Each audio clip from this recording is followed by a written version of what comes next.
When Christianity in the U.S., first the mainline churches and then the evangelical church, secularized and politicized to some significant extent, they dropped the ball doing that work of civic socialization.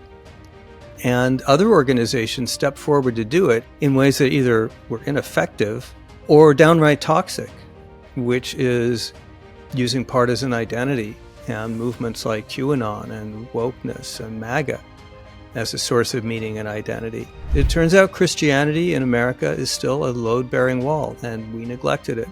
We omitted faith and people of faith from when we talked about diversity and inclusion. Some of us, not all of us, demanded that every single baker in the country cater every single same-sex marriage, even if there's another baker across the street who's happy to do it. As Russell Moore says, he's the editor of Christianity Today, if we want to know why so many young people are leaving the church, if all we offer them is a choice between politicization and secularization, it should not surprise us that they choose one or the other.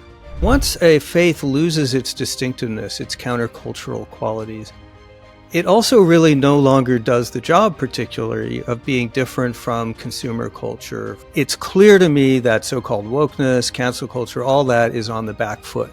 And if you hadn't noticed, there's been a change of administration.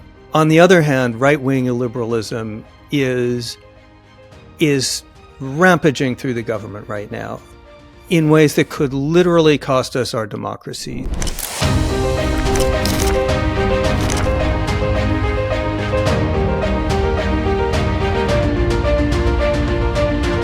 Welcome to The Contrarian. I'm David Bernstein. In a world filled with noise, I'm here to provide the signal. I'm really honored to have a friend, and I would say an intellectual mentor of mine, Jonathan Rauch. Jonathan is a senior fellow at Brookings. He's really one of the most prolific writers about issues of liberalism. His last book before this one was Constitution of Knowledge, which was widely acclaimed as really an important book at a very important time. We had our entire team meet with Jonathan and read the book because it was that important. And it really helped articulate this sort of moment of seeming chaos that we've been in with the deterioration of our information and what we know about the world. And I think you continue, Jonathan, to really help us think through some of the big challenges of the time. So it's wonderful to have you. I am always happy to see you, David, and honored to be on the show. Awesome. So we're going to speak today about your book. It's Cross-Purposes, Christianity's Broken Bargain with Democracy.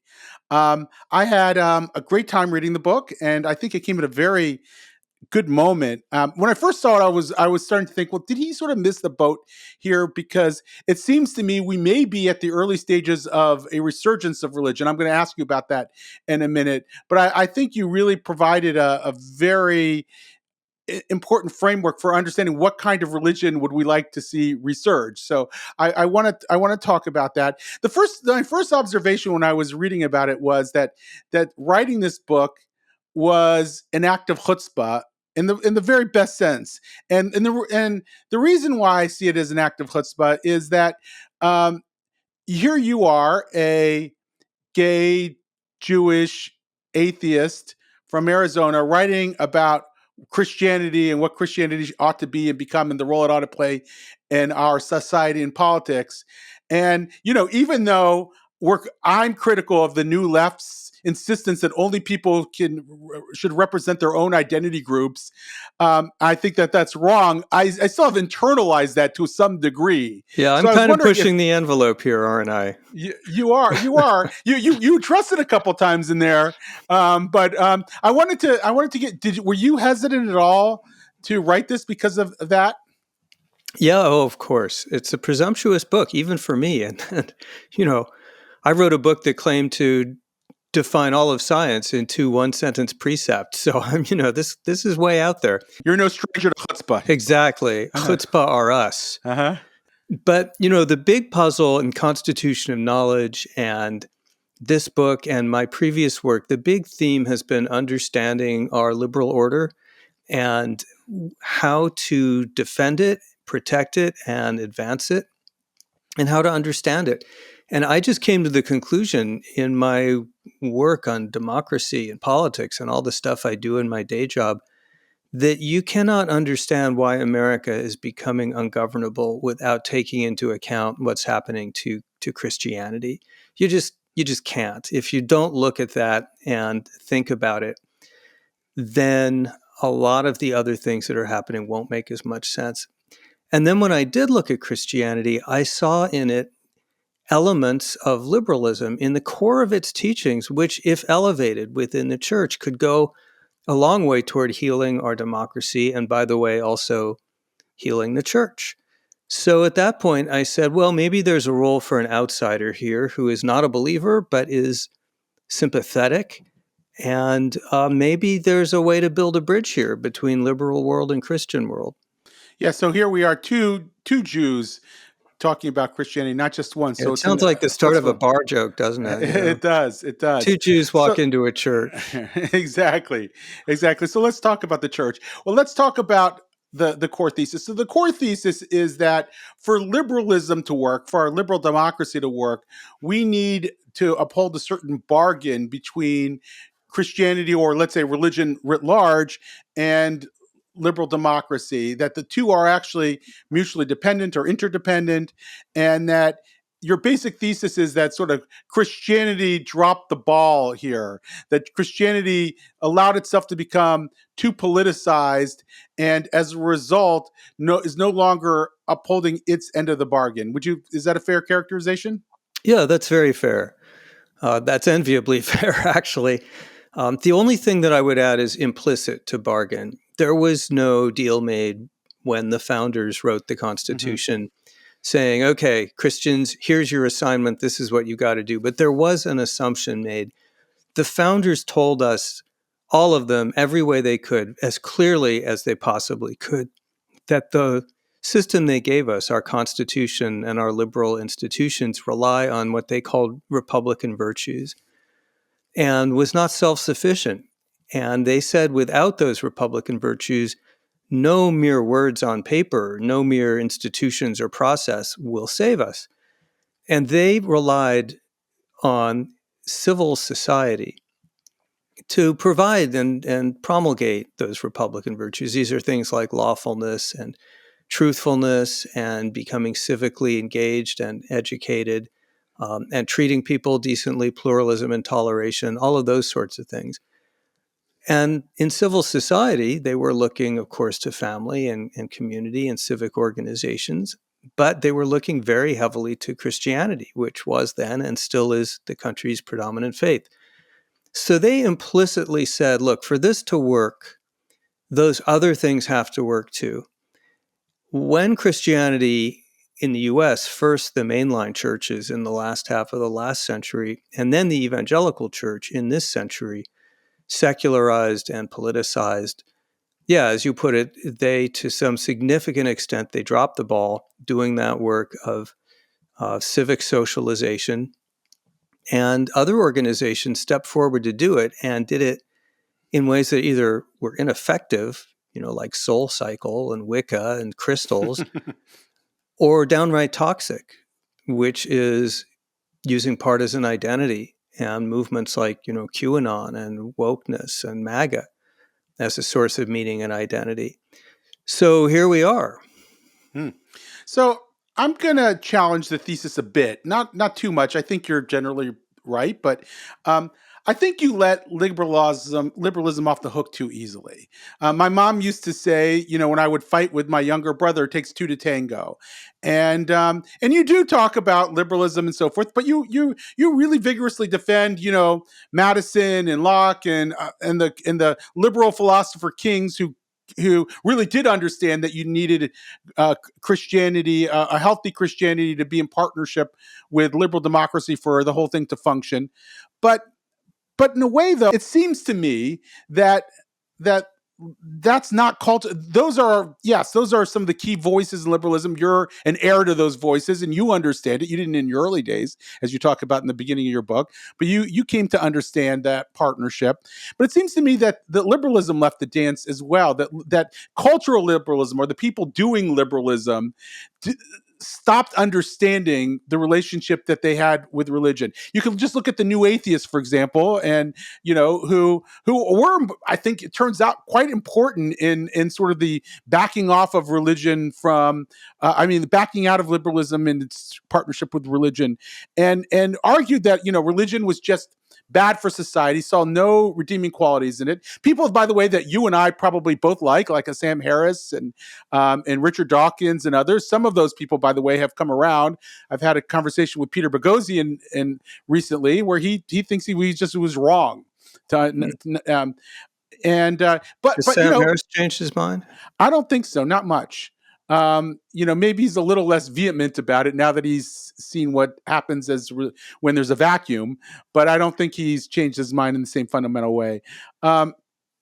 So I'm thinking that that we have to take some of this. It's just like how left-wing identity politics gives right to white identity politics to a degree, and vice versa. The two are clearly interdependent. I think here too, liberalism left the dance, just as Christianity left the dance. I'm not sure what order, but I wanted to put that out there for you to talk about.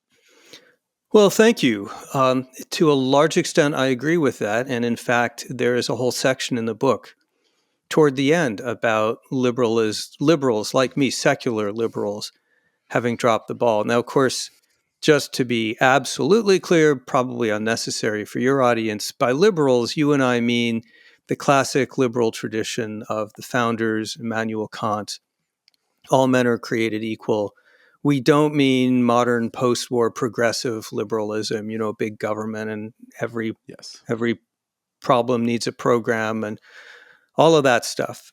So there is a nugget of truth in what you said, and it's important. I think we liberals did drop the ball. We became negligent and sometimes outright hostile to faith.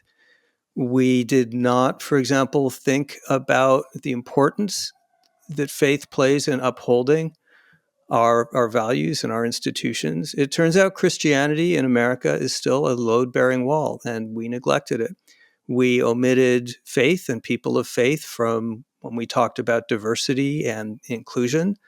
Some of us, not all of us, I very much did not, but some of us demanded that every single baker in the country cater every single same-sex marriage, even if there's another baker across the street who's happy to do it. So yes, we need to do better. And I hope as a result of this book, we will do better. We really have a stake, we liberals, in the thriving, the success of Christianity. That said, where I get off that train is those folks, the so-called post-liberals, who want to blame me and you for the decline of the church. And I reject that. There is nothing that woke people have done that requires, for example, 80+% of white evangelicals to vote for a person who describes an entire class of humans as vermin. They had lots of other choices. Mike Pence, for example, a true evangelical and conservative. So that is not our doing. So my claim to them is, look, if you want to know why Christianity is collapsing in America, and that's what's happening, David, we can talk about some of the statistics here, but they are eye-watering. People are leaving the church in droves, especially young people. I think if you're worried about that, Christians, the first thing you need to do is look in the mirror and look at how far from the teachings of Jesus Christ the church has strayed. As Russell Moore says, he's the editor of Christianity Today, if we want to know why so many young people are leaving the church, if all we offer them is a choice between politicization and secularization, it should not surprise us that they choose one or the other. Let's take up this conversation about the post-liberals. So first, I agree with you on your critique of the post-liberals. They do not really offer a vision for a better society than a classically liberal society. They remind me in some ways of sort of like of Marxists who, if you ask them to point to a successful Marxist society, they really can't come up with one, and they've certainly had their chances. So you point out in the book, like, give me one example of a successful post-liberal society that we'd want to live in. And, what are they going to point to? Hungary? I mean, I think that there's serious downsides with that, and I wouldn't want to live in Hungary. But at the same time, I have to say sometimes I reflect on their critique of liberalism, and it raises some challenging questions. You know, I'm a liberal, right? I want to believe that if you that the maximum individual choice will lead to a better society. And I think you're arguing, well, if it's done with this sort of moral vision that Christianity and other monolithic faiths, in partnership, it will. But maybe it's inherent to the liberal enterprise that liberalism itself will back out of that bargain, because as soon as you start to sort of create all this choice for everyone and people can do whatever they want, be whatever they want, they start doing that. There's a fragmenting of society. I'm not necessarily agreeing with the critique, but I'm worried it could be true. There's this sort of uh, fallacy. I call it the ought fallacy, but I'm sure it has another name, which is just because something ought to be the case, it ought to be the case that classical liberalism is a sustaining value and can make our society thrive forever, doesn't mean it necessarily will be the case. And I worry that maybe beneath their sort of aggrandizement of a post-liberal society might be a legitimate critique that people like us have to take seriously, that maybe it's built into the enterprise. Yeah, so what I say about that, also in the book, but I appropriate the famous quip of Charles Schultz, the late economist, which is, there's nothing wrong with supply-side economics that can't be fixed by dividing it by 10.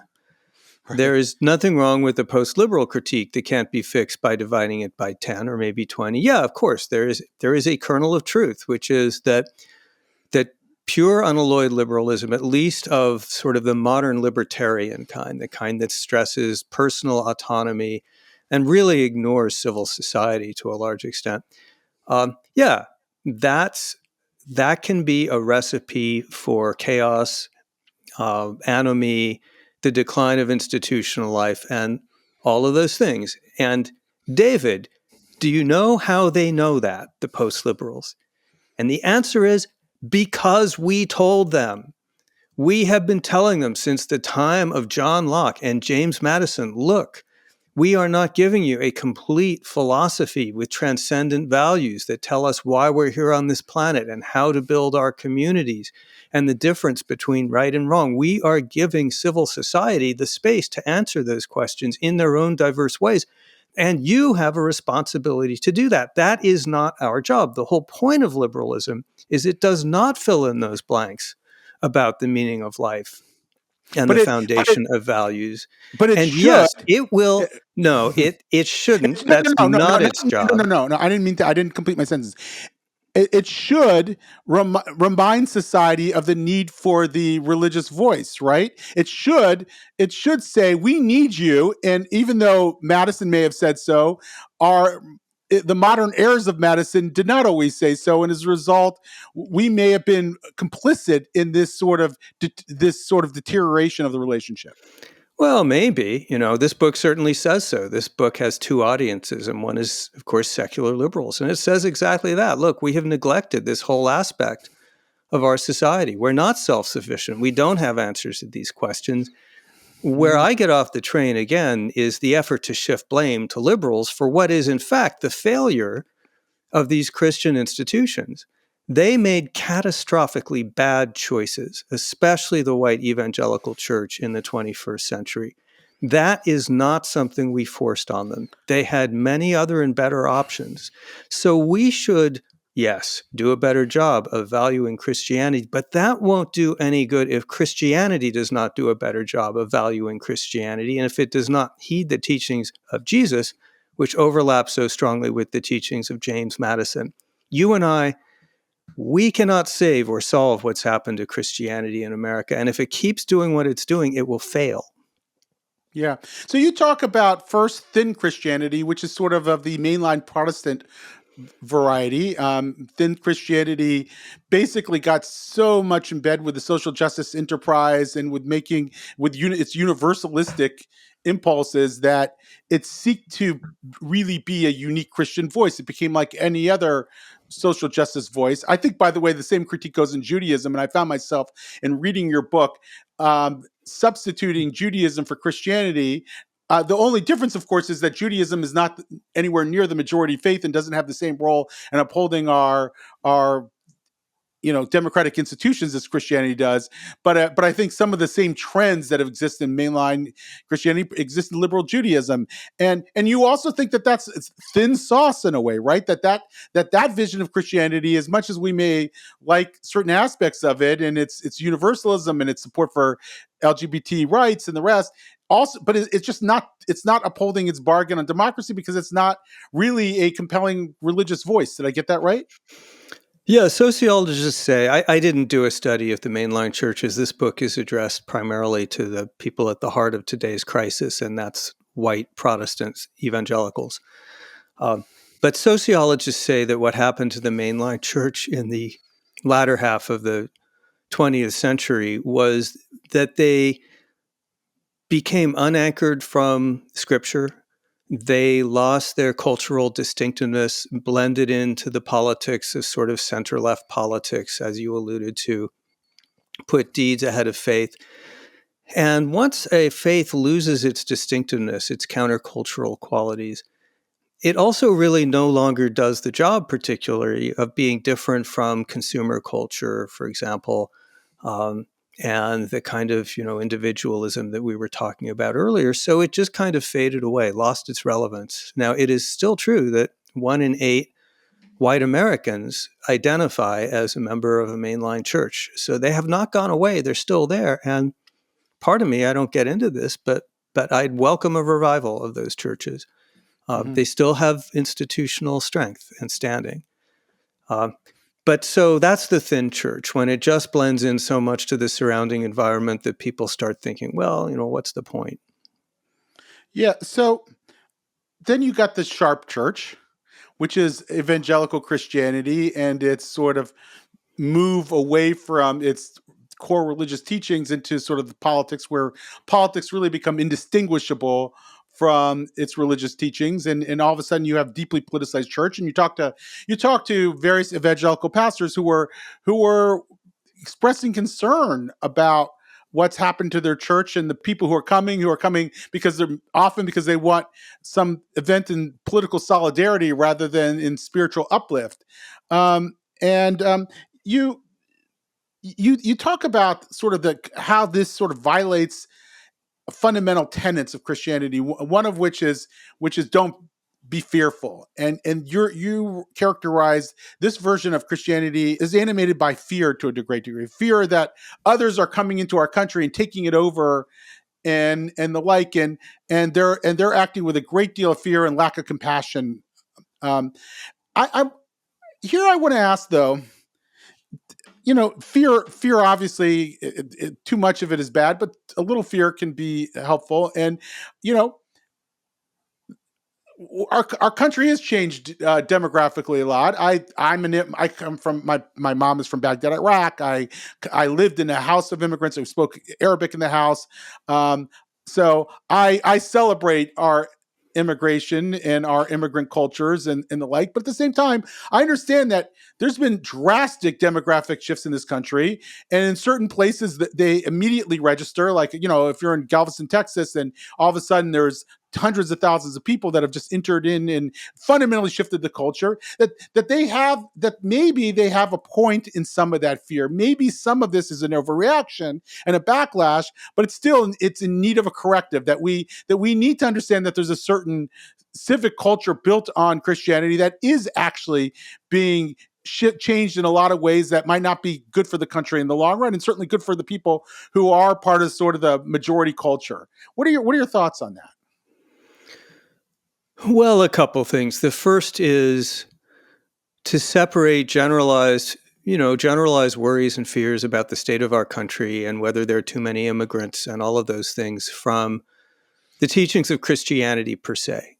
Christianity it's not just an empty vessel for whatever political fears or economic or demographics that we want to pour into it. It's an actual set of doctrines. It's a way of approaching the world. And it has something to say about fear. And what it says isn't that fear is unnatural or not understandable. It's the very opposite. Of course, we're in a world of fear. And that's precisely why Jesus' teaching is so orthogonal. It says, don't be afraid. keep your eye focused on the next world, not this world. Of course, his own example is an extraordinary overcoming of fear and an example of doing that. And so this is a matter of virtue for Christians. It's not saying you don't have reason to be afraid, but it is saying don't approach the whole world in a defensive crouch where you're always relying on a panic reaction to be the first thing that guides your principles. Fix yourself on transcendent moral principles and on the question, what do God and Jesus want you to do? And that's a healthy thing for a religion to do. And by the way, I think Judaism does the same thing in a different way. Of course, it doesn't use the teachings of Jesus, but it gives us a lot to fall back on by way of institutions and communities and rules to reassure us that as bad as things are, we should not lose faith. So my answer to that is, yeah, of course there's reason to be afraid. The question is, what do we do with that? And what do Christians do with that? Do they heighten the fear? Do they cherish the fear and nurse it, which I think is what's happening now? Yeah. It seems to me also this is deeply related to sort of the identity politics and the response to identity politics that, and that what you're seeing is a Christianity that is inundated by the fear of identity politics on the left and what kind of country that's creating. We both live, I think it's no secret, in the DC area. I'm on the other side of the river, in Montgomery County, Maryland. There's not been, I think, a Republican elected official in Montgomery County, Maryland in 25 years. It's about as blue as you can get. And I'm sure the voting patterns, in the presidential election bear that out. And it's interesting. There's a particular pathology in very blue areas that feels like that's totally animated by identity politics, defers to identity politics. I feel as somebody who's critical of it, like I'm suffocating sometimes in my own areas by this identity politics. My wife and I are building a home in West Virginia in an area that's very different culturally, and we spend a lot of time there. We talk to a lot of people. They're probably many of them are probably evangelicals, not all of them, but they certainly, almost everybody I've met is sort of in response to the identity politics on the left, and yet it still, in a way, feels. For me, maybe it's because I live in Montgomery County, Maryland, and not there yet. It feels a lot freer in some ways. It feels like I'm talking to people who are willing to have conversations that I'm not able to have actually in these very deeply blue areas. So sometimes I'm worried that our ailment is just as big, even if it's not as acute and necessarily aggressive. That it's diluted in a lot of ways, but it still feels very thick to me. The blue dilemma, the liberals dilemma. I mean, how do you react to that? Yeah. Well, my last book had 2 chapters on cancel culture, the corruption of the academy by orthodoxy, its capture and all of that stuff.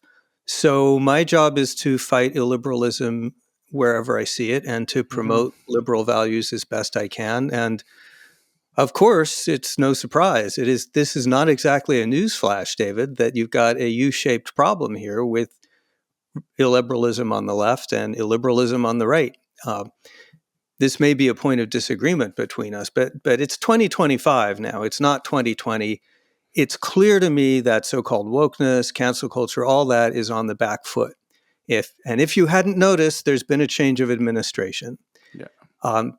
On the other hand, right-wing illiberalism is rampaging through the government right now in ways that could literally cost us our democracy. So at this moment, this may be a source of disagreement, but defenders of liberalism who are looking at this moment left and not right have their head where the sun does not shine. I'll push back just a little because I'm not sure you're wrong, but I will say that I regard the current moment around wokeness as sort of a dual narrative, or that on the one hand, I think we've passed peak woke, as many have said, and that it is not 2020 or 2022 even. On the other hand, what's happening in discrete institutions, particularly K through 12, which we're very concerned about, is that they're doubling down on it. They see that the clock is ticking. and that they're worried that the backlash against DEI and whatever critical race theory or however we're going to characterize it is going to eventually catch up even in their own areas. So they're busy institutionalizing it as quickly as they possibly can. So in some ways, in these institutions, in certain nonprofit organizations as well, I see them sort of doubling down, and it might be a reaction to Trump as well. It's an act of resistance in some cases, but it's also and it was happening before Trump was elected too, where clearly the tide was turning, and what we see in K through 12 in some ways was getting worse and more ubiquitous.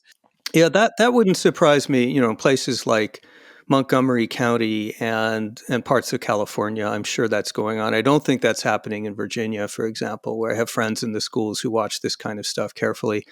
And it's pretty clear which way the education department under Linda McMahon is going to push if there continues to be an education department. And there's going to be lots of lawsuits now against the hiring practices, the quotas and DEI stuff and all that. There's going to be civil rights prosecutions. I guess they'll be civil and not criminal, but we'll see. So right now, that's just, it's still out there for sure. I don't deny that. I'm not going to get trapped into saying, well, the left is just fine now. That problem is solved. It isn't. Those ideologies have been around. I started writing about them, David, and my first book on this was in 1993. Yeah. Kindly Inquisitors, the new attacks on free thought. So they're not going away anytime soon. We will always have to reckon with them. But to repeat what I said earlier, that is not where the priorities for liberals need to be right now. It just isn't. Right. I want to briefly hit on thick Christianity or thick religion, which is sort of your answer to the decline of both thin and your characterization of sharp Christianity. What's the synthesis there in thick Christianity? So there are two things that I wind up now. I'm as a secular liberal, but two things that I think that the Republic needs from Christianity to do. One is it needs to be thick enough and countercultural enough to teach its teachings and socialize people into virtues. It can't just be, part of politics or part of consumer culture by another name. If it's just part of politics and consumer culture, who needs it? It won't do what the founders want. At the same time, though, it needs to be aligned with, not necessarily allied with, but in general alignment with the founding ideas of our liberal republic, things like pluralism and toleration, sharing the country. It can't be actively, for example, anti-constitutional and actively authoritarian and illiberal. So how do you have a faith in this time when we agree it is challenging to be a person of faith in a consumeristic, individualistic society? Can you do that? Can you have a church that's both countercultural and aligned with liberal democratic values? And I looked around and the answer is yes. We have an amazing example right under our nose, and that example actually became one of the inspirations for writing this book. Great. I bet you're going to ask who they are. Go for it. All right. I just wanted to pause for a breath. This is the Church of Jesus Christ of Latter-day Saints. Yes, you did talk about them. They are very similar demographically and for the most part culturally to white evangelicals. They're white predominantly. They are conservative predominantly. Same-sex marriage can get you excommunicated in that church. Homosexuality is a sin in that church. And yet they are taking a path that is sharply different from the path white evangelicals have taken. And instead of hunkering down in fear, opposition, fight back against the culture, join the culture wars, never compromise, they're doing the opposite. They're looking at the teachings of their church and the teachings of James Madison, their number 2 leader right now, soon to be the prophet, number 1 probably, is himself a scholar of the Constitution, a very learned man. And they're saying, what does Jesus want us to do in the civic sphere? Not just our personal lives, but in the realm of politics and social media, when we engage with each other at the civic level. And they say what Jesus wants is patience, negotiation, and mutual accommodation. That doesn't mean giving up on our values, but it means on looking for ways to be peacemakers, to deconflict the situation by looking for arrangements that give everyone, themselves, but also others, more room in society to get along. So first in Utah in 2015, and then to my absolute amazement in 2022 in the United States Congress, they supported legislative packages that both expanded equality for LGBT people, in fact, enshrined same-sex marriage in federal statute, while also expanding core religious liberty protections for dissenters like themselves who want to preserve their own way of life. And in both cases, these were dramatic successes. So I looked at that and said, so you can be a culturally distinctive church and you can be a liberal pluralist. And in fact, it turns out these things go together. Right. Fascinating. I agree, and I hope that becomes the model. I hope sharp Christianity does evolve into something more akin to thick Christianity. I have one last line of inquiry here, because how could we not? I mean, we're in this very interesting moment. I want to take a slightly different view. I was listening to Yuval Levin interviewed on the Ezra Klein show, and I found myself agreeing more with his stance than yours. Now, Yuval, and I know you admire him as well as I do. We've talked about this. Yuval is concerned. Now, his concerns grow out of a fundamental concern he has with the direction of our democracy, and that is that we've lost sort of touch with the constitutional order. That our various branches in our democracy are not playing the role that our founding fathers set out for them. That Congress has sort of reneged.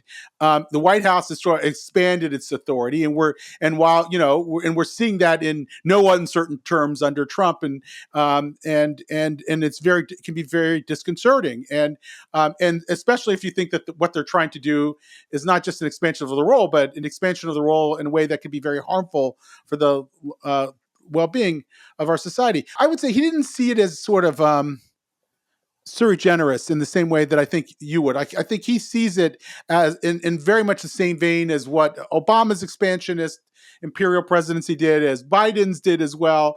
And he agrees maybe more than you would, or even I would, with some of what Trump is trying to do on things like DEI executive orders and the like. I happen to agree with him on that too, although I worry about the implementation of it. Now, if you asked him what could go wrong that would make him think that this is really a departure, it would be that if Trump ignores the orders of the courts, which, by the way, I think that's true. Like if federal courts insist that he not go ahead with a certain Doge activity, he does anyway, that would be a break, and that would be very dangerous, and it would signal to the Supreme Court something. I think that would be very dangerous. But he hasn't gone that far yet. So why is he wrong? Why am I wrong to sort of resonate more with him than I am with you right now? Well, for one thing, if I disagree with Yuval Levin, believe him, not me, because he is the wisest and smartest conservative thinker in the country. So there's that. Second, the podcast with Ezra Klein was recorded, let's see here, it looks like it was released on February 5th, so it was probably recorded in early February, and things have happened since then. That is true. Like the probably illegal shuttering of entire agencies that had begun in January, but it proceeded apace. The latest was the National Endowment for Democracy. These are congressionally chartered agencies. The Trump administration is in defiance of a court order, but it's still a lower court, so we will wait and see. I think I've actually. I guess maybe this is one of those Marshall McLuhan things from Annie Hall. I talked to Yuval about this last night, just as it happens, and he's very alarmed. Mm-hmm. Things are going at a very rapid pace, David. And so what alarms me? First, the president is asserting authorities which he cannot plausibly legally claim to have. Mm-hmm. these are unconstitutional and extra-constitutional authorities. The most obvious example is overriding the 14th Amendment to the Constitution, but claiming that he doesn't have to spend money that Congress has duly appropriated, for instance, which violates the Anti-Deficiency Act and the Impoundment Control Act, and so forth and so on. Second, what worries me even more than that, which has not been true to this degree or anything like it in the past, is Congress has been reduced effectively to a nullity. It has become clear that Congress does not have the institutional will to act as a separate institution. They are acting as if they were the president's staff. That's a constitutional crisis because Congress is, as you know, the first institution of our three branches of government, and it has a very specific role that no one else can play. It's really the only body that authoritatively can stop a presidential takeover of a kind of monarchic type, and the founders counted on it to do that. So the third big thing, the red line that we've agreed on, will Trump openly defy court orders? Well, we'll see. He did do that in Mar-a-Lago in 2021 and 2022, and that's why he got indicted. As a private citizen in that Yeah, case. but he openly defied court orders. A judge ordered him to give documents back, and if you won a lawsuit, they would be his. And instead, he shuffled them around and hid them. Yeah. That's why he's indicted. It's illegal to defy court orders. So he seems to think he can do that. He has done it in the past. In August of 2022 in the Atlantic, I predicted most of the things that have happened. It was easy to predict because he said he'd do it or he tried to do these things, with the one exception of openly defying the courts. He did not do that in his first term. Will he in his second? I think 95% confidence level. Yeah, why wouldn't he? He did, by the way, I believe it was yesterday. I heard, again, I'm not saying this is what he'll do, but he did say, I will listen to the courts. I was very concerned, by the way, when J.D. Vance, I think, might have tweeted out that he didn't feel like the federal court has the power. I thought that was very disturbing. But again, maybe that's a trial balloon. Look, I think there's reason to be concerned that he won't, as long as he does abide by the courts. You can imagine this being sort of part of his early. I'm going to give you the sort of more optimistic view, the sort of shock and awe of an early administration. And him basically saying, okay, I'm going to reward all my constituencies. We'll see. I hope you're right. The Congress effectively nullifying itself, that's a constitutional problem all on its own, because the Congress, more than the courts, is what the founders in the Constitution counted on to balance the system. If Congress wanted to, it could defund what he's doing. And ultimately, it could make that stick because they wouldn't pass a budget until he agreed to stop doing what he's doing, and the government would shut down and run. There's all kinds of things that they could do that they're not. So that's a constitutional crisis in and of itself. I agree with you that it crosses an additional and more alarming red line if he says, how many divisions does the Supreme Court have? Right. Now, I guess we'll see. I very much hope that you're right. I asked myself, if the courts order him to rehire those 17 inspectors general that he fired, do you see him doing it? Do you see him reactivating their email, giving the keys and sending back to work? I don't.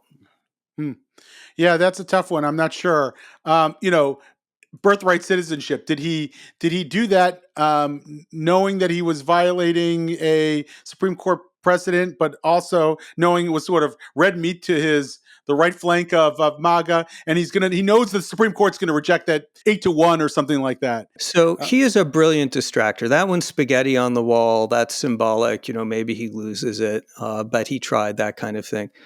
What he really cares about is the ability to run the government in what's called a patrimonial system. And that's where the head of the state runs the government like a personal business, something that he personally owns. And it's going to be on the things that he really does care about, like where he wants to spend money and whether he can subvert inspectors general and rules about corruption and so forth. That's what he really cares about. Can he substitute his personal relations and his personal authority for the rules and norms of governing down there in the weeds where most ordinary citizens don't care about? That's the stuff where it's really in his interest to defy the courts and where I think he will. That's why I mentioned, will those inspectors general be sent back to work? I think the answer is no. I'm wondering if that doesn't happen, is that really the point of no return, or is that just, okay, one example where it didn't happen and should have, but we're still generally maintaining the prerogative of the court? Well, it puts us back before Madison v. Marbury. So that's the world we're in. We don't know. It's completely uncharted territory. No president since Andrew Jackson has openly, nakedly defied the courts. And so we'll see. But I think, this is an experiment we should never have tried and should not be minimized. I hear you. Well, listen, Jonathan, I really appreciate your time. I appreciate your writing this very important book. I hope it informs the direction of Christianity. I hope it informs the direction of liberalism as well. And thank you for continuing to be a really important voice out there at a time when we need them. Well, thank you so much for having me on this show and for your wonderfully challenging and intelligent questions and comments. Fantastic. Be well. Thanks, everyone, for watching and listening.